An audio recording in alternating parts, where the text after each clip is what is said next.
Well, listen, just backstage, you had mentioned a little bit about your own connection to Canada, a romantic connection to Canada. Yeah. So I ran an oil field and gas company, and so I spent time in all the great places. I love Calgary, but Regina, Medicine Hat, all the wonderful oil patch here in Canada.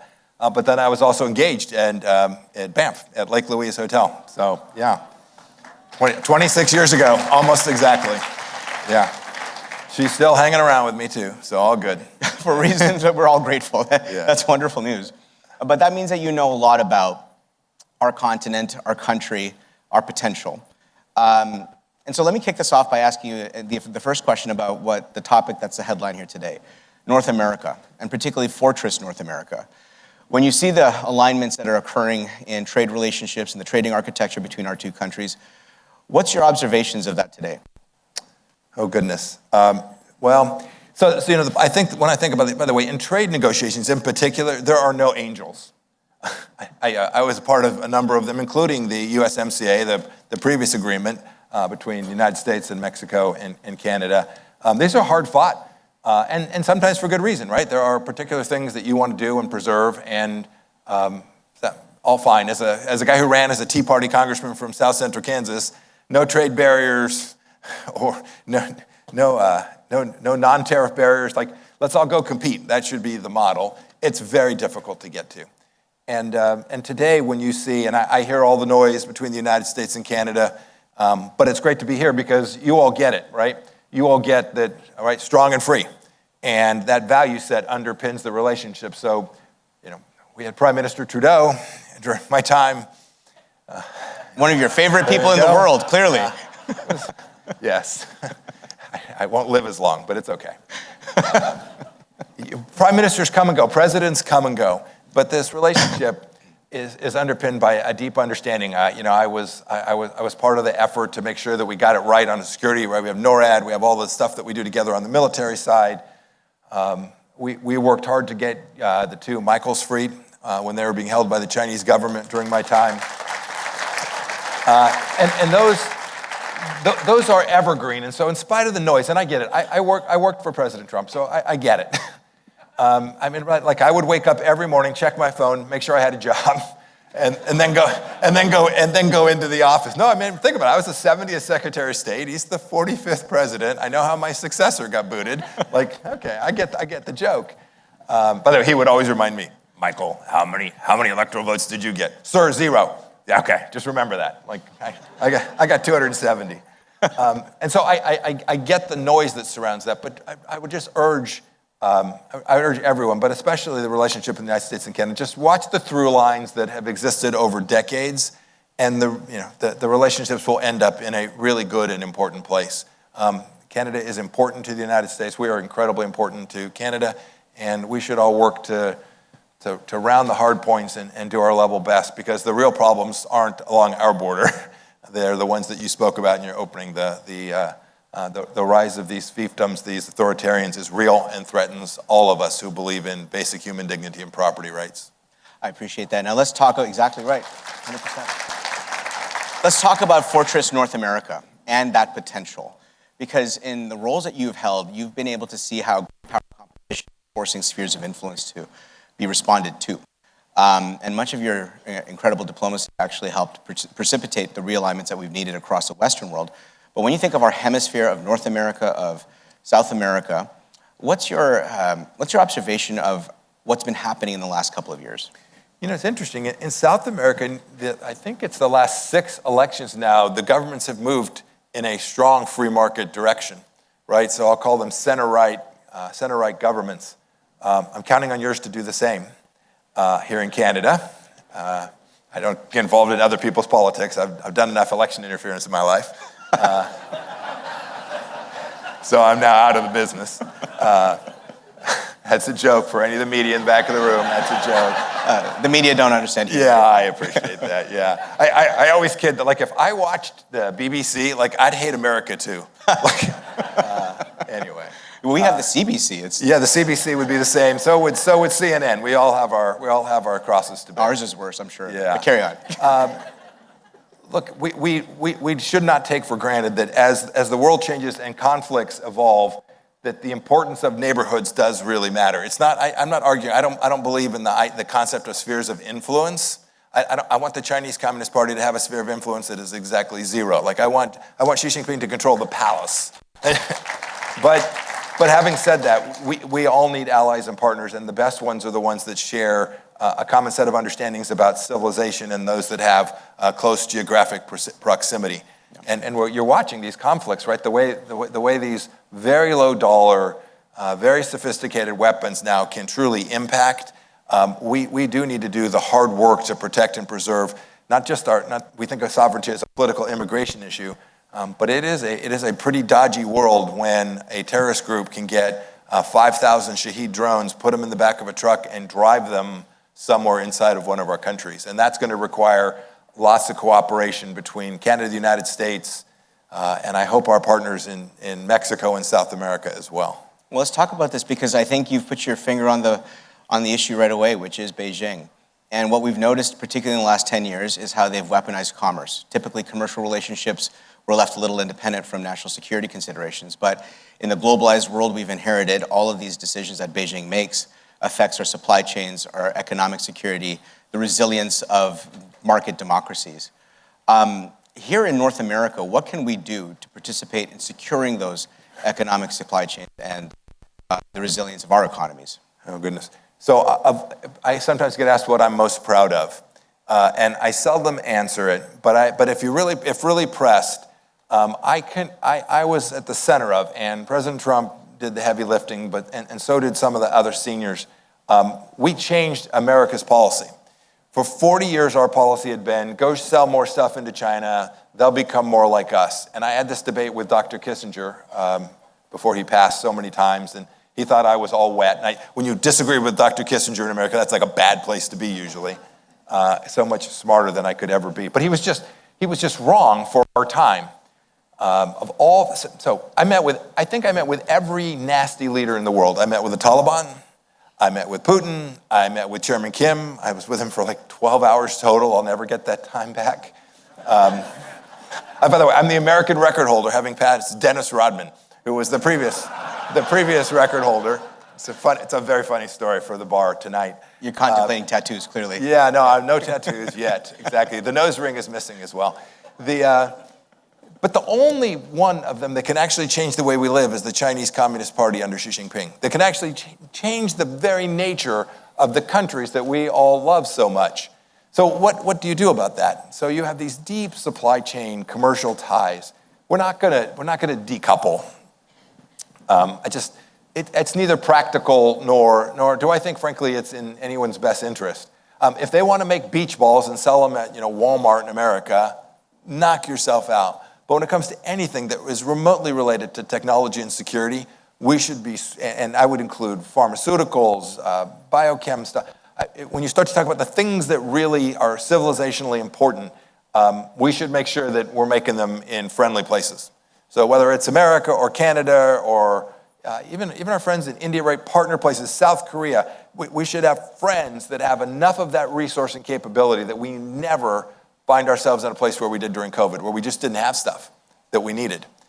So that'd be step one. Step two, when we talk about China, we talk about Taiwan a lot. Like, are they going to invade Taiwan? Practical matter, I don't think that they will, but I'm very worried that doesn't matter because they'll take it over through political force, right, through winning an election. And so when I think about that, we have to do the hard work to use our peace through strength model to deter them from doing that. But I'm much less worried about Taiwan than I am about Denver, Colorado, or Los Angeles, or Phoenix, or Ottawa, or Toronto. The Chinese Communist Party is hard at work inside the gates here, right where we're sitting today. I'll bet, can't see very much out there, but I will bet you that there are Chinese Communist Party affiliated people in this room today. And by the way, they look like me, like they're white Italian dudes, right? But they're working for this mission set. And they're not spies in the quintessential sense. They're in our university systems. In the United States, there is not a single university in the United States that isn't deeply tied to Chinese money. Chinese students, in our country, they pay full student tuition, and then they come give money to our labs so that they can, steal our stuff. They are inside the gates in ways that I think we have we've been very naive about this risk and what that means to us. And so we should adopt a model that is on the inside the gates problem. We should adopt a model that's really simple: reciprocity. You want to buy farmland near Fort Riley, Kansas. We'd like to buy some land near your military facility in Western China. Good luck, right? It's not going to happen, and yet we somehow just missed the mark here. And you want to go study at a Chinese university, you can probably do that if you want to study like science or art or literature. But if you want to study hyperscaling physics, then they're smarter than that. And they don't let that happen. And we all in the West have let that happen. The last thing to say is, and I alluded to this, this is best told by example about how deep they are and the scale of it. When I was a CIA director, I learned of an espionage operation being conducted against the United States. It was being conducted out of the Chinese consulate in Houston, Texas, of all places. It was, best I could tell, the largest spying operation ever conducted inside the United States that we're aware of. And we'd allowed it to go on for years because we were afraid that if we shut it down, they would do something bad to us, right? It was this fear of escalation, if you will, diplomatic in that sense, escalation. So the State Department always was against it. The good news was I became Secretary of State, and it's not a state. So myself and Director Wray of the FBI spent 4.5 months putting together an operation, and we closed the Chinese consulate in Houston, Texas, which is a great story, just in how it came about. So I invited the Chinese ambassador in. My team's like, oh, you can't meet with him. Like, secretaries don't meet with ambassadors, right? I'm like, no, I got this one. Like, you only get so much fun in life. I told them they were spying and they had to be out in 72 hours. Within less than an hour, the entire consulate was on fire. They were burning everything there. And within 2 days, we had identified hundreds of Chinese agents operating in the United States, most of which we were unaware of. They started getting tickets to fly out, right? You could just see the network light up, and not me, but our internal security folks, the FBI mostly, did really remarkable work. And I remember meeting with Director Wray shortly thereafter. We were pretty proud of ourselves for having pulled this off. And then, we took a breath and oh my gosh, what do we still not know? And I would be very mindful, as many of you are in the business world, they are inside your companies. They're trying to get inside your security systems. This is a full-on effort to undermine Western civilization. It's not just about stealing intellectual property. It's about shaping the minds of Canadians. And as we sit here, many of you are young. Some of you have on your phone, or your children and grandchildren have on their phone, basically the Chinese Communist Party messaging team. And they're telling your kids things, and you can't disintermediate it. And they're telling them Canada sucks. And you people are decadent, and the West is in decline. And if Canada's bad, America's really bad. Be very mindful that they are working very hard to shape the next generation to undermine the things that we care most about. So if you said, Mike, what do? I would start in our schools and with parents, making sure they understood this Chinese global campaign to convince us that, your point was earlier, that we're the evil actors. And we can never let that happen. Well said. Well said. And they obviously ally themselves with voices in Canada who are also persuaded that we are the evil actors. Sure. And that we need to apologize for our history, our traditions, and our contributions to the world rather than learn from them. Yeah. Let me pick up on a lot of what you just said here, because I think that's relevant and germane to what we're dealing with in Canada. Prime Minister Carney had gone to Beijing and then Davos to deliver a speech about essentially American rupture. He didn't say the word American, but he said rupture.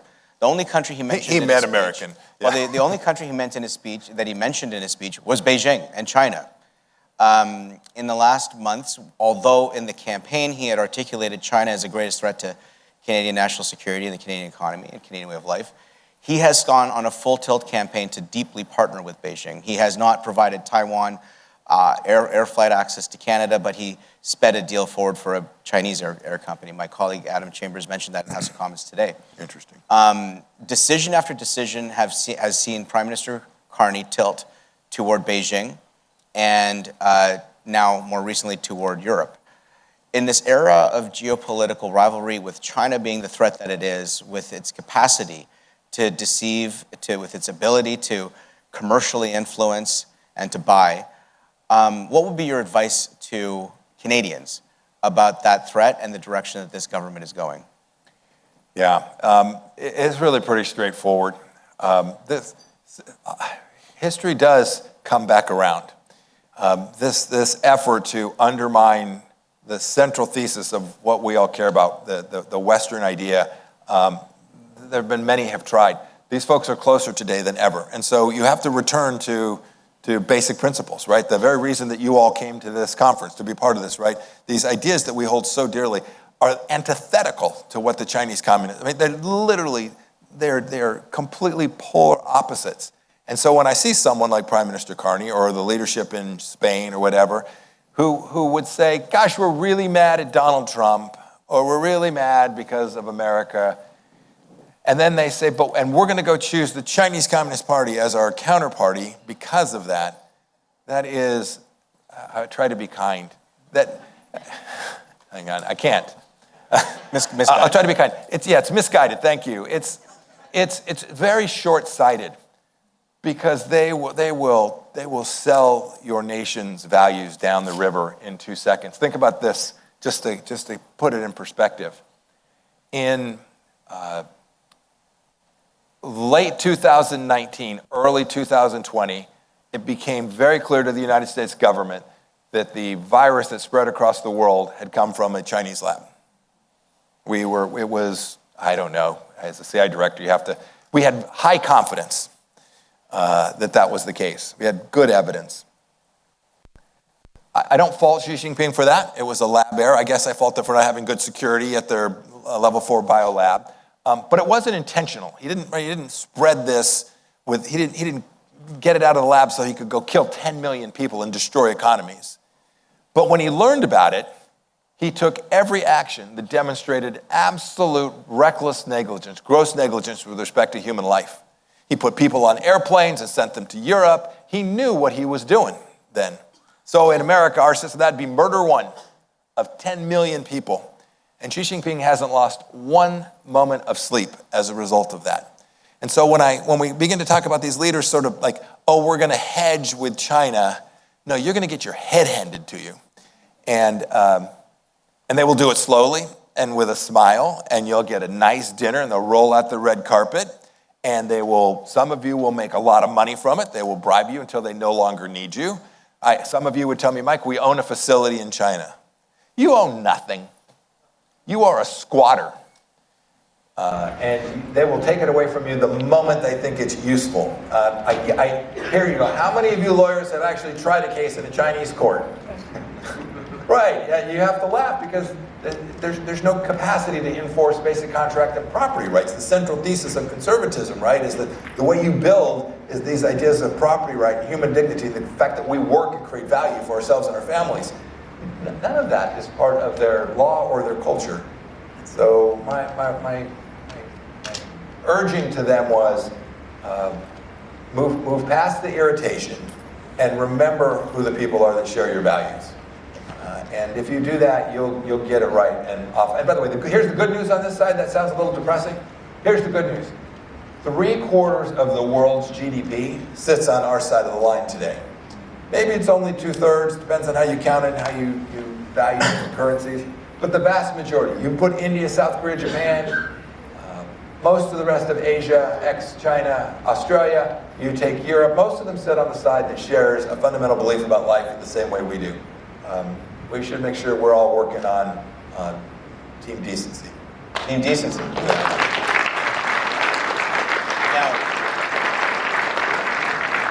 while authoritarians have different forms of expression, they tend to talk to each other, and you've worked in this space by dealing with them head on.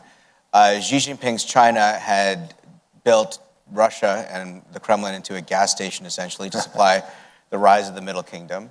And his forays into the Middle East saw him fuel and partner with the clerical military dictatorship in Iran.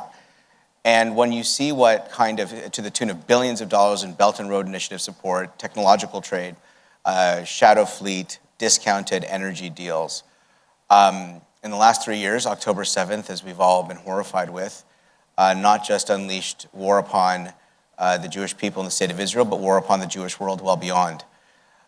When you're looking at what's happening in the Middle East today, and you see what Israel has been able to accomplish over the last 2.5 years, today now in the midst of this next generation of going after the heart of the Hydra beast, which is the regime itself. What do you see has shifted in the Middle East in the last 3 years as it relates to China and to how Iran has been threatening its neighbors? Yeah, so post-October 7th,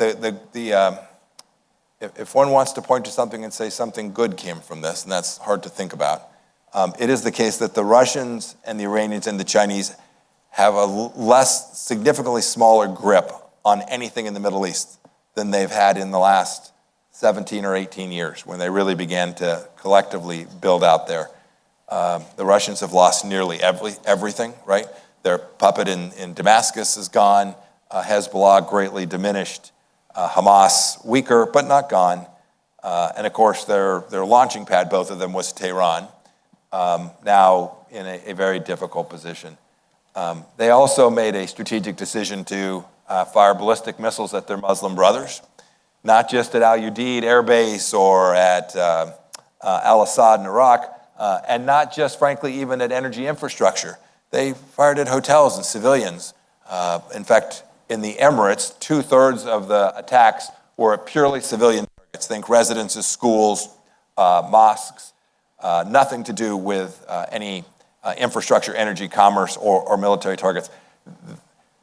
They get the joke in ways that they knew, and they're now counting on all of us not to lose the beat, right? What they really worried about is that President Trump will make a decision to say, I'm halfway over the fence, and I'm not going to finish the task. And we have to do that. And if we do, you will have you'll have 30 to 50 years where Iran is contained in a way that is fundamentally different. I don't know if the regime will change, but the regime won't have the capacity to extort in the way that it has for the time that it built out this proxy network across the world. And so I know there's folks that think, this was a war of choice. That's a fraudulent presentation. My regret actually is that we didn't do it when I was in the administration 7 years ago. And that's not because I wanted to be credited for it, but think about this.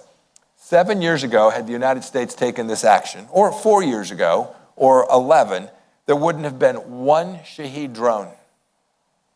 There would not have been a ballistic missile as recently as 2017, 2018, with over 500 kilometers range. Imagine had President Trump not done this, where would we be 7 years from now? It's hard. Everybody's like, well, you didn't have to do it on Wednesday.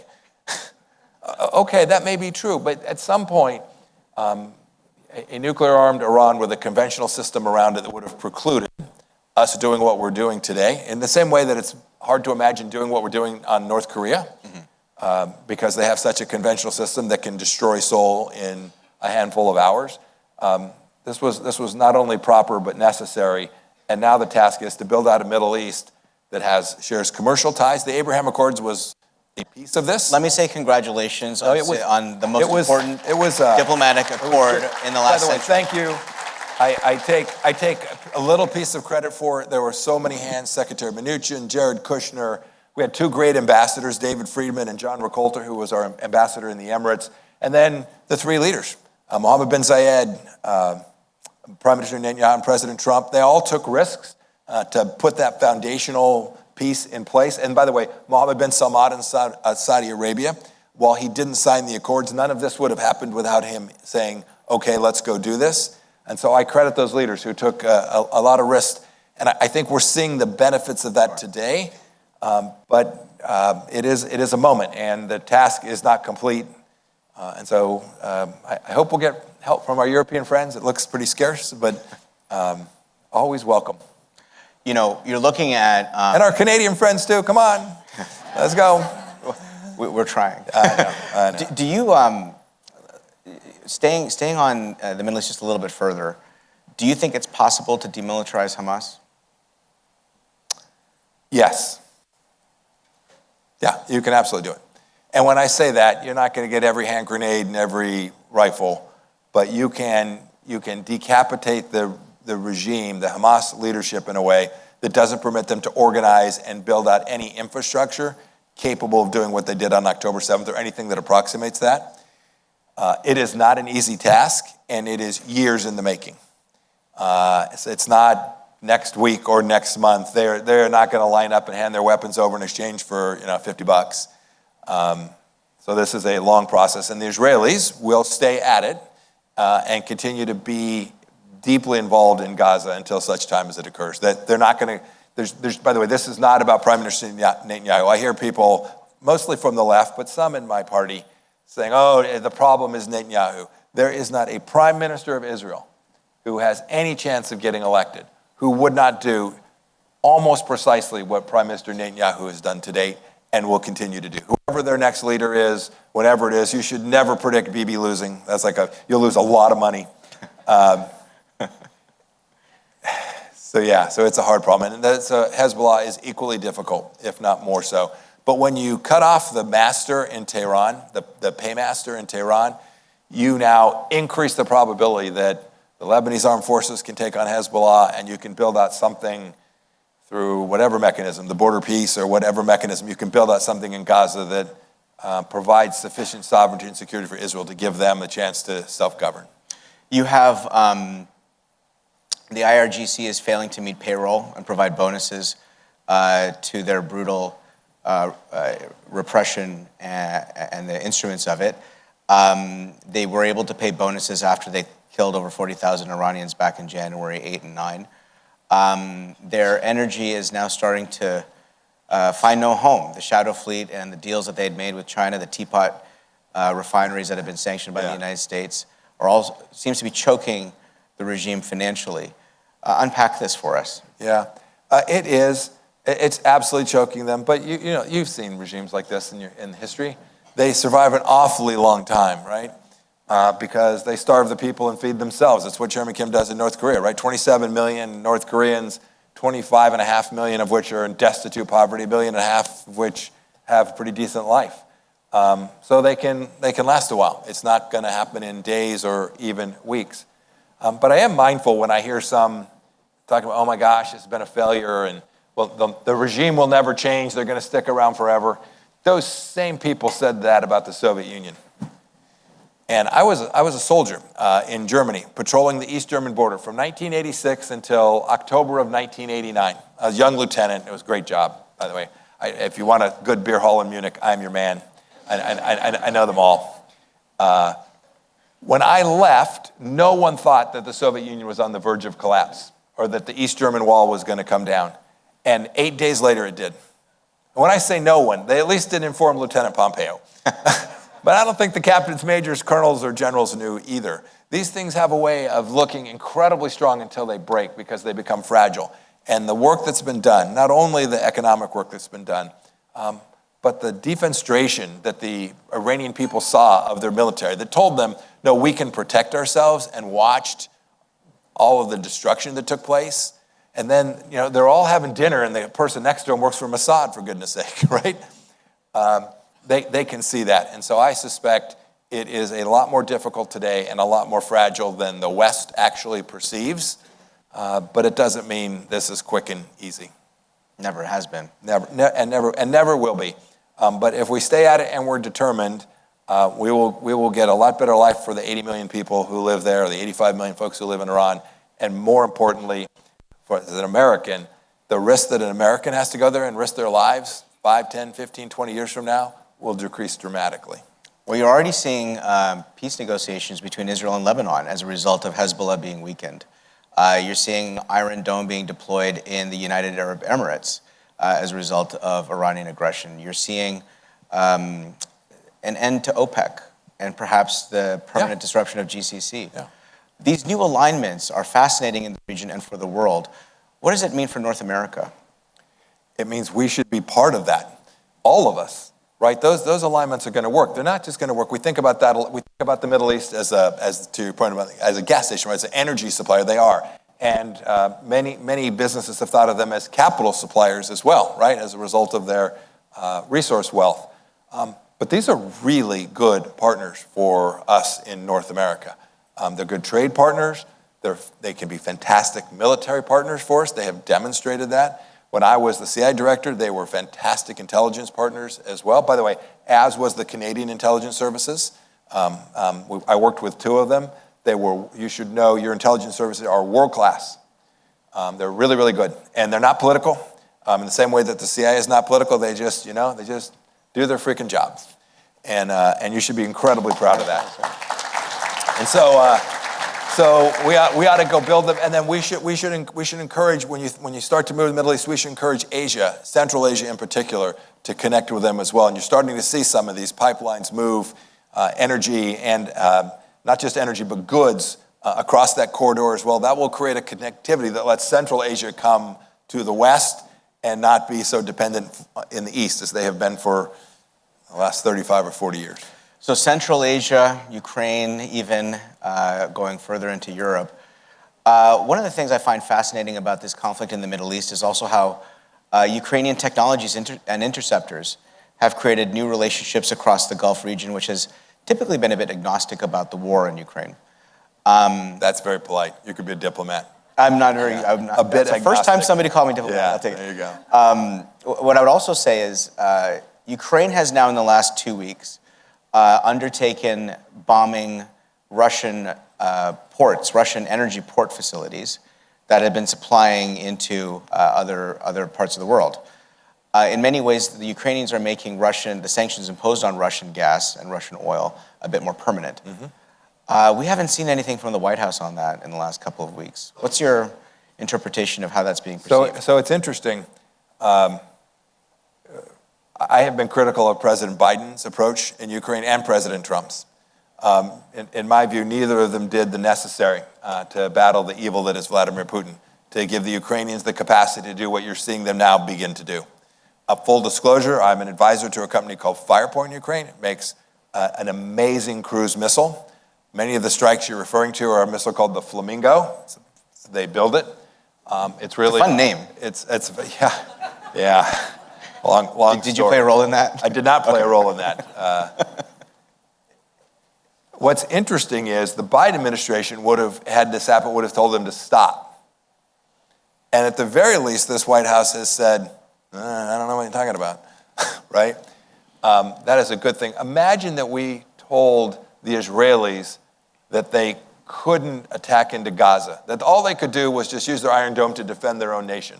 Some did. That's what President Biden told the Ukrainians. You cannot use an American or Western tool outside of your own border. So they can park 2 tank divisions right on the border and you are not permitted to strike them. That's just nuts, right? It's nuts from an American perspective, right? Securing the freedom for peoples of Eastern Europe is important. We all know the history. And so I'm encouraged by what the Ukrainians have been able to do. I probably go to Kyiv, I don't know, half a dozen times a year. I've been a little bit out to the east. I haven't been all the way to the front line. But when you see pictures of the front line, nobody's going to move along that thing for a long time. And that sets the conditions for Ukraine being able to continue at least to defend that which they have defended to date. I suspect a year from now, it won't be terribly different than it is today, which it breaks my heart. It's not, right? The Russians are having about 1,000 casualties a day. The Ukrainians, something less than that, but still very significant. I hope there's a path forward. But in the end, this turns on, can we inflict enough pain on Vladimir Putin to convince him to give up the game? And to date, neither Europe nor the United States has been prepared to provide sufficient support to permit that to happen. In the conservative debate around the world, when it engages issues of the Middle East or issues of this war in Europe by Russia's invasion of Ukraine, you have, in the past, and I grew up in this time because I was in Iraq and Afghanistan in 2005 to 10, you have in the past that debate between the more values-imbued conservatives and the more interest-based conservatives, the more realist conservatives. It was a period of neoconservatives that had taken us into the adventures of the last wars in the region.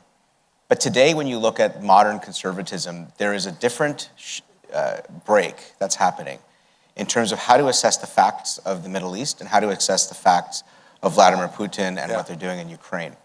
I'm not interested in naming names or talking about individual platform people, but more about our conservative movement and this conservative moment. it requires a sense of, I think, both moral clarity, but also the ability to not condescend and actually persuade people who are rightfully skeptical of foreign adventurism. Yeah. How do you respond to this moment in conservatism where trust has been broken over so long and now information is so disaggregated, you're not quite sure where the right place is to get the best information? How do you help unify conservatives in thinking about confronting the rivals of our age? So I'll answer that, but I do want to begin with one caveat. Some of the folks who have self-identified to say they're part of this movement, this conservative movement, if you go down the line and give them 20 questions, they feel like Bernie Sanders. So it's not just isolated to foreign policy. If you ask about their economic ideas, it's like, well, we should have a bigger government, we should spend more money. So be very careful about a handful of these folks who now they would identify themselves as part of the conservative movement. They're not part of any conservative movement that I've ever read about or have understood, nor are they part of a conservative movement that I experience. So while I am in business now, I'm still hanging around the political hoop, helping candidates. I hope we do better than the world thinks we're going to do in November. It'll be a slog, but trying to help candidates raise money. So I engage with citizens who are just out there making a living, taking care of their families, going to church, doing the things we all do. They want none of that. They still understand the world as a dangerous place and that evil roams it. And so the vast majority get that peace through strength is the right answer. You know, I would have said that I was someone who was a restrainer, but now I feel like they just out-restrained me. I'm pretty practical when it comes to the things that we are capable of doing, the things that we aren't, and that we have to choose. But never should that choice be made by misunderstanding the nastiness of our adversary. We can't always fix them all, and we certainly can't always fix them all at any given time. But we should never say, yeah, the problem, it turns out, is Ukraine. Now, your question gets one level deeper. Like, how do you confront that? So I've spent a fair amount of time on Capitol Hill talking to my fellow former House members who were skeptical. And they would always they would have reasons. And so the answer is, not to your point about not be condescending, not diminish the things that concern them, acknowledge them when they're true. Is there corruption in Ukraine? Answer, yes. Right? And so they would worry about corruption. They said, well, we shouldn't spend our money because they're corrupt. Okay, what we should do is try and eliminate corruption, make sure we channel our money in the right way and reduce the risk that it goes to a bad end. But the mission still remains. We should, and is their democracy still fledgling and complex and imperfect? Yes, I remember a fledgling democracy, or at least reading about one, I'm not that old, in the United States. We should be driving to make that better. But when it comes to who's challenging the things that matter most to us, we should speak with a clarion signal that says, no, the United States is going to continue to stand for the things that made us this exceptional place. And they get that, and they're like, I'm with you, brother, but man, I'll give the last piece, but this is worth the time. I'm with you, brother, but man, that's hard to go back home and tell, because when I have a town hall meeting, the people who show up are like, Mike, how come we're spending money in Ukraine, but we didn't fix the pothole? This is the politician's curse. You have to explain that. And I'll speak for America, there are many elected officials who just aren't up to the task. The easiest thing to do is to tell that person, that's a good point. That's a really good point. We need to fix your pothole. I think our citizens deserve better than that. I think they deserve a fixed pothole and an explanation about why their grandchild will be in a much better place in the world if we also do the necessary. And last thought, if you get caught in an argument about this, you should concede the costs. The costs to the United States of America of doing this are enormous. We spend a pile of money. We're going to spend $1.5 trillion, bigger than almost every global economy, on defense if we pass this budget for this next year. And I think we will. $1.5 trillion. We've lost lives in this conflict in Iran. We lost a lot of lives in Afghanistan. And we can argue about Iraq and Afghanistan, but it's expensive. It's costly. And we should acknowledge those costs. But don't forget, this is a balance sheet. And there has been no nation that has benefited as much from the post-World War II construction and American leadership as the United States of America. And I would argue Canada sitting right alongside of it. We have benefited enormously from expending these costs, right? Canada was in Afghanistan alongside of us as well, right? We should make sure that we count both sides of the ledger. And that's the thing I think sometimes my conservative colleagues don't get. They just tally the costs and they tell people, we're not going to do that. And they forget the fact that we live with relative religious freedom and a deep economic powerhouse precisely because we spent those resources to protect and preserve an order that was both morally proper and beneficial to the United States interests. I appreciate that. Kansas. Kansas. You know a little bit about Kansas. I do. Kansas is a really important state in the American conservative heartland, the birthplace of Tea Party, Republican thinking, populist thinking, I think, in American life. This Iran war, how do you think people in Kansas are responding to it today? If you polled Kansans, it would be very close in terms of, and it would depend how you word the question, I suppose, but it'd be very close. If we win, everybody will pretend they were for it the whole time. And so we should win. And so the outcome will actually matter. One of the failures of some of the previous wars in the Middle East was we didn't see them through to their logical conclusion. That is, we didn't go win and be done, and they lingered, and we suffered, and we didn't get the outcome that was proposed at the front end. Here we've got a real opportunity to do that. Second, while Kansas would be roughly split, in the Republican Party it'd be 85-15 in support of what President Trump has done. Partly because they support President Trump, but largely because they can see why this matters to them as well. And in the Democrat Party, it'd be 70-30 the other way. They've had an enormous amount of anti-Israel, anti-Semitism creep into the Democrat Party. And while it's the minority party in the state of Kansas, there's still a significant number of Democrats. And they would all say this was a bad idea, partly because they think it's a bad idea and partly because they suffer from Trump derangement syndrome as well. We know some of those people. Yeah. I was going to say something, but I'm smart. I won't. Oh, no, you should. Do it right now. Nobody's watching. It's fine. It's just you and me. I'll save it. Let me pick it up from this, though. You going to run for president? I don't know. I imagine the answer is probably no. But my wife and I will pray and think about it. We were getting ready to go run in 2024, but we would have gotten crushed by Trump, too. So we kept our powder dry. It's an incredibly arrogant thing to say you're thinking about running for president, right? Like, no, I really think I'm that person. Like, nobody else can be the president as good as me. That is a hard thing for me to get my head around a lot of times. But if we think we can, and I say we, it's my wife and I, right, who will have to ultimately make the decision. If we think we can shape the conversation in the way that we've been having this conversation, if I think I can move our party or the country in that direction, even if I get wiped out and lose, it would still have been a worthy effort. I appreciate that. Yeah. I'm not sure. It's a big decision. It's a big decision, and frankly, I'm not sure I'm a good enough politician to do that, to shape that conversation. The world needs less politicians. Yeah. Let me, if you don't mind, I'd love to reflect on some lessons of leadership. Moral clarity under pressure. Many leaders face criticism, often for being too rigid. How has your faith and commitment to America's founding values shaped the kind of moral clarity you believe strong leaders must demonstrate now in a polarized world?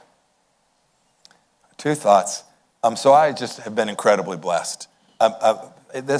For me, America's given me opportunities that are just staggering. Like, I was running a machine shop in Wichita, Kansas, 15 years ago. Like, if you'd asked one of my lathe operators, like, you see that dude? Like, he's going to be the Secretary of State. They'd have laughed, right? And yet, I got this incredible privilege to serve and to do my best every day to try and deliver on behalf of President Trump and the country. That always kept me focused, no matter how much noise, no matter what the Washington Post would say. Like, I just got up every morning, put the helmet on, and went back at it.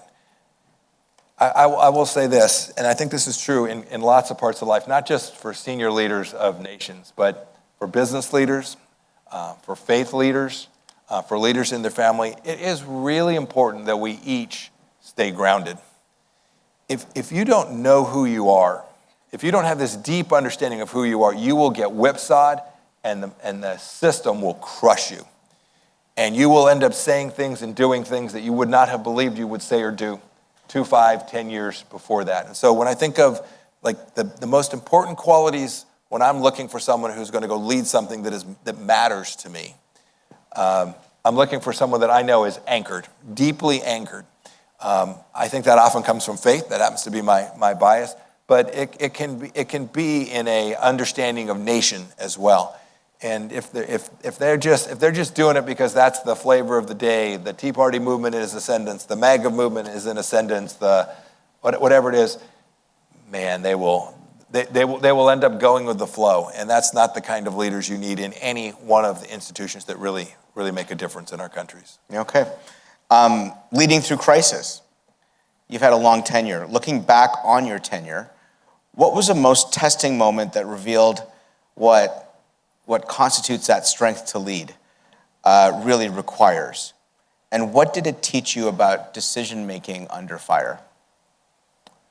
Good. You know, the most difficult things that I faced were that I had folks in the field whose lives were at risk. So State Department folks in embassies all across the world. We had our embassy in Baghdad came under fire, I think 100 straight days. When I was a CIA director, we were making life and death decisions. We had folks out every night all over the world doing crazy great stuff, but with enormous amount of risk. And so that was difficult because it wasn't me. I was safe. I had my security team all around me, and I was asking them to do things that were put them and their families in a really difficult place. That was, of all the things, the most stressful. What I took away from that was really what I was talking about before in the following sense. You better know who you are, and then you better make sure your team knows who you are, and then all the work you do, if you are waiting till there's a problem to say, I'm going to go learn about this, or you show up in these jobs, and it is come as you are. So whatever it was that I studied when I was a young cadet, or whatever I learned about the law of war when I was in law school, or whatever my dad taught me when he slapped me upside the head, whatever lessons I had built my foundational understandings of the world on were the ones that I brought to bear. And when you're in those moments, I write about this a little bit in the book. The very beginning of my time, I was the brand new CI director. I was still trying to figure my way around the building. And Assad had fired chemical weapons and killed civilians. And President Trump had said, I'm not Barack Obama. If Assad uses chemical weapons, we're going to respond. Remember, President Obama had said he was going to and then didn't. And so wake up one morning and the reports all say that this happened. President Trump asked the team to show up at the White House in the Situation Room later that morning, mid-morning. So I spent 4 hours with my team back at Langley with a simple task. I was just the CI director. I wasn't about policy. Like, are we sure these were chemical weapons? Are we certain that Assad fired them? It wasn't a false flag operation. And are we sure people were killed, right? The three connective dots that one had to conclude at a very high level of certainty. Because we were about to go downtown and brief the President of the United States who was going to go do something.